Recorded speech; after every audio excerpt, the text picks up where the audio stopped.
Hello, my name is George Lumbrew, and welcome to 1 Hour Language Podcasts. Let's follow this British English monologue about Oliver as he talks about where he lives, what he does for work, and how he spends his weekends in London. Let's pay attention to the articles and prepositions in Oliver's story. Knowing the correct article and preposition gives structure to your speech, and it's what makes English sound accurate and fluent. Articles in the orange and prepositions in the green. Good morning. My name is Oliver and I'm 34 years old.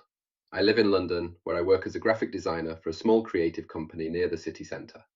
I've been doing this job for several years and I enjoy it because it allows me to be creative and work with people from different backgrounds. I live in a flat in Islington, a lively but pleasant part of North London.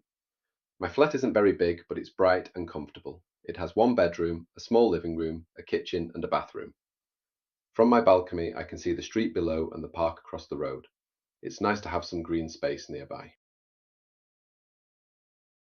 I usually take the tube to work. The journey takes about 20 minutes and I often listen to music or read while I travel. I start work at 9 and finish at 5. After work, I sometimes meet friends for dinner or go for a walk around the neighbourhood. At the weekend, I like to spend time outdoors.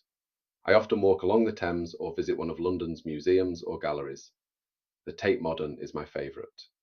I also enjoy cooking at home and trying new recipes. My parents live in Surrey, just outside London, and I visit them when I can. My sister lives in Manchester, so we don't see each other very often, but we talk regularly.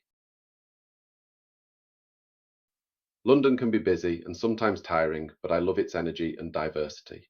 There's always something new to see or do, and I feel lucky to call it home.